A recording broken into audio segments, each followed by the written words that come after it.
Welcome back, guys. Another week, another bait. So let's get right into it. What do we have for this week?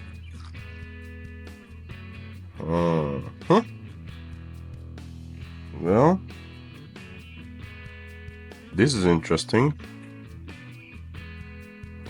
Yeah, I'm not doing this. Okay. The reason why I'm hesitating is because I strive for perfection, but I'm already selling a bluegill bait that, in my opinion, is as close to realism as you can get. Let me just quickly find it. So as you can see,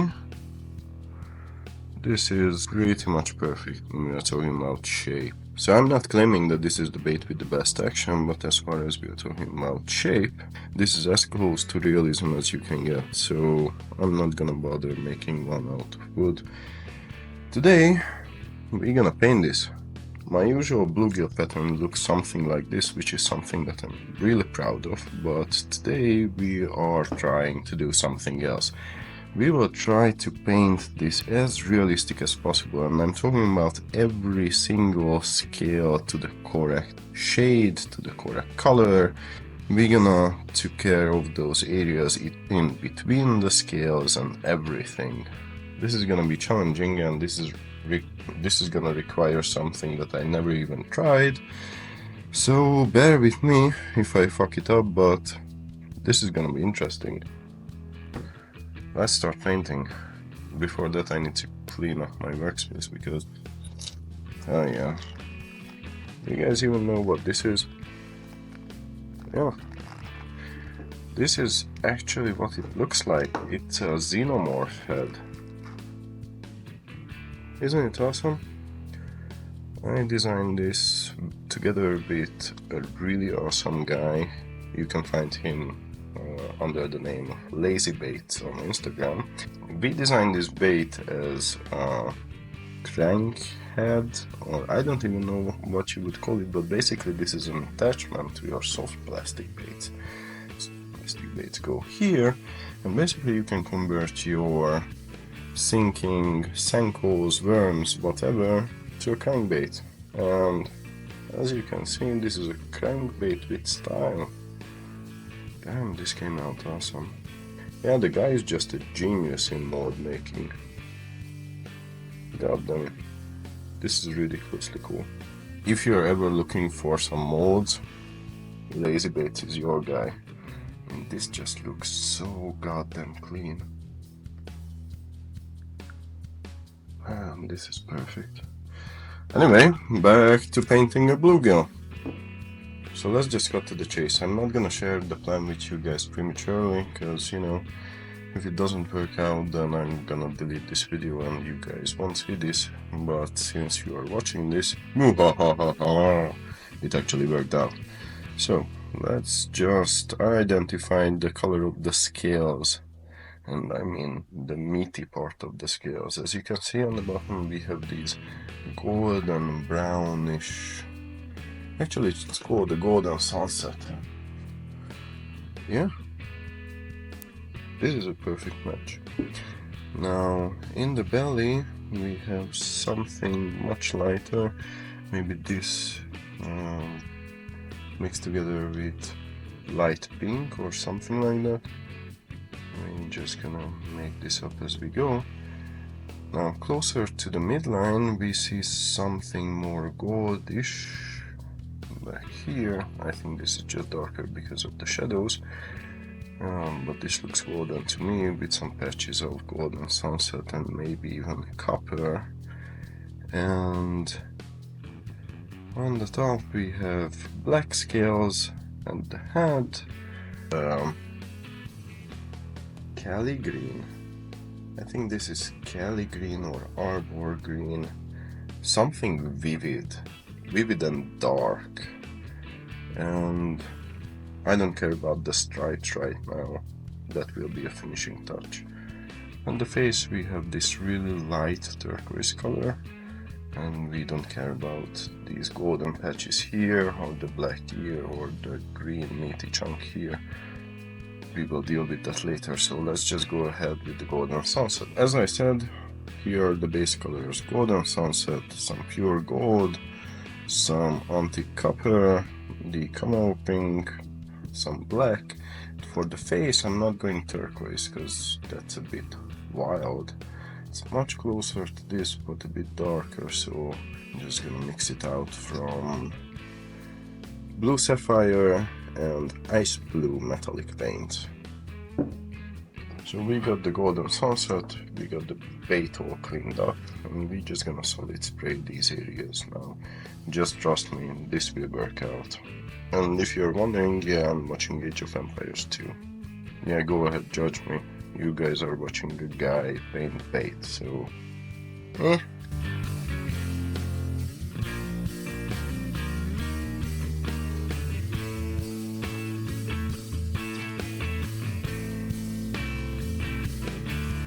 Let's start putting on some accents on this with gold and copper. Gold will be sprayed generously all over the place, and copper will be more blotchy on random spots.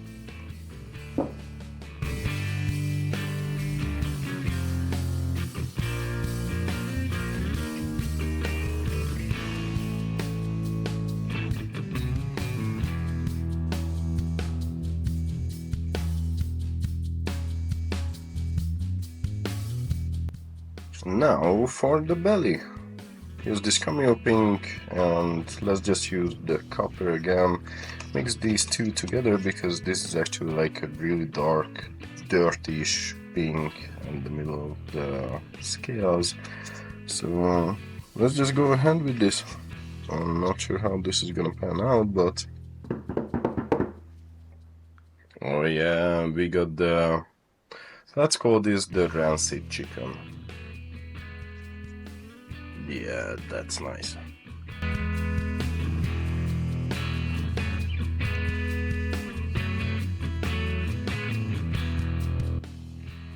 Let's just deal with the face right now, because after this there's gonna be some dark paints coming up. Yeah, I fucking completely forgot about Kelly Green, but yeah, there it is. So, we're gonna mix these two up, like 90% this, maybe 1 or 2 drops of this to darken it up. Let's go! No, we're not. I take it back. We actually need to put these like light blue highlights on top of the Kelly Green. So first Kelly Green, then blue, then black, and then magic.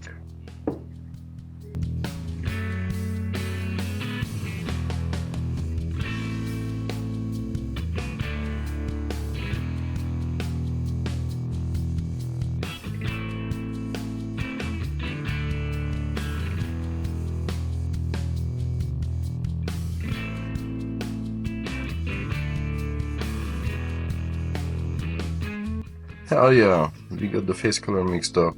Now this looks a bit darker on camera, but I swear this is much lighter, and we actually want something dark so we can spray it lightly and then go in heavy on some places to give it a bit of a detail.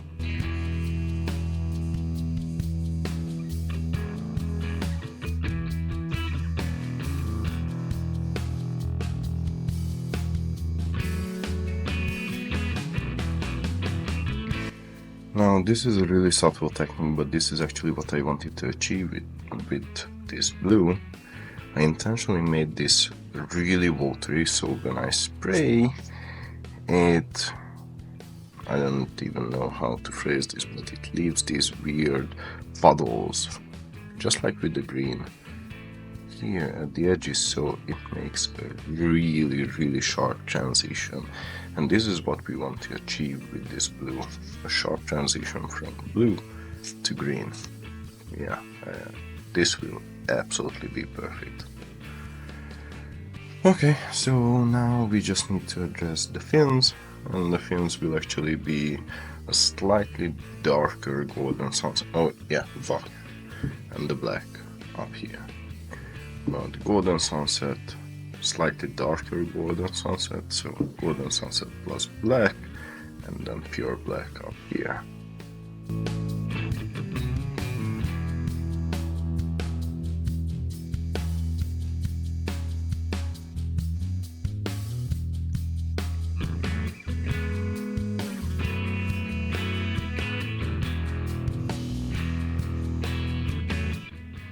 Now, I know that this looks like ugly as shit. Yeah, that was the plan all along. Now bear with me, because the next step is gonna be really crucial. Ta-da! Polyacrylic. We're gonna basically put a really thin layer of polyacrylic all over the bait, and then bait like half an hour, completely dry. So let's just coat it.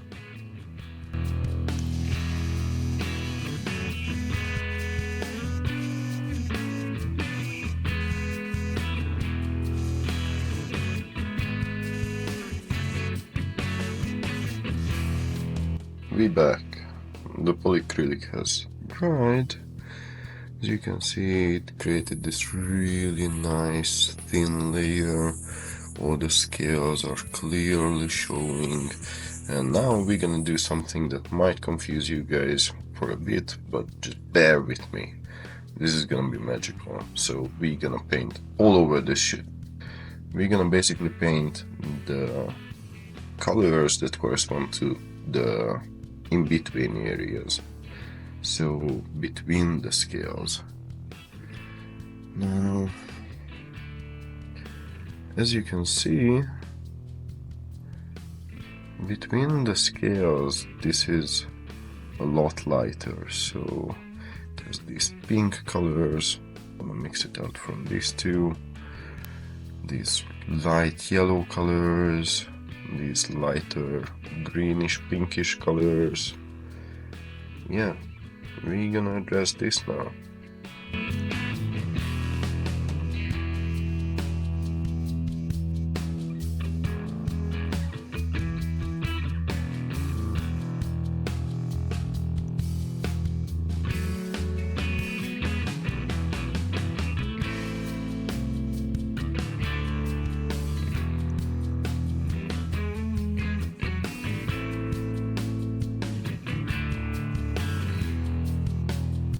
So why did we do all of this? Because this looks ugly as shit. Now, if you have your scales nice and perfectly formulated, they are actually 3D, they have the correct indentation and everything, then you can actually do this nice little trick, like that paper towel, and just wipe out this excess top layer, and the only thing that remains is actually just in between the scales. Isn't it nice?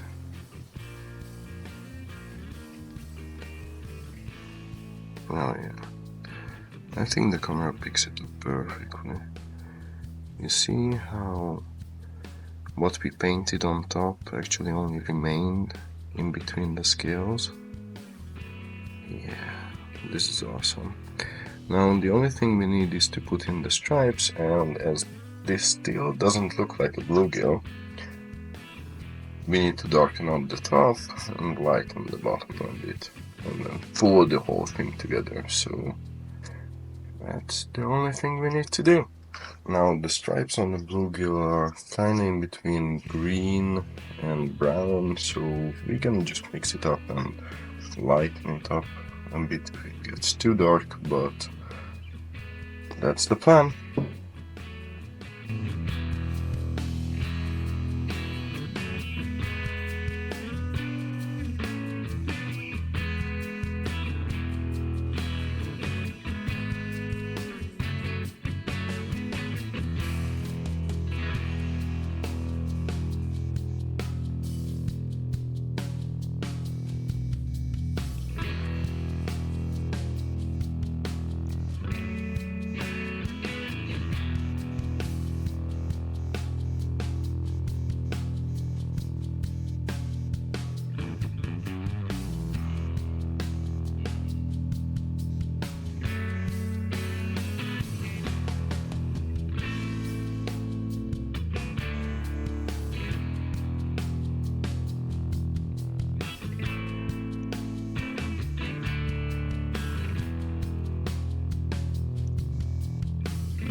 Nice.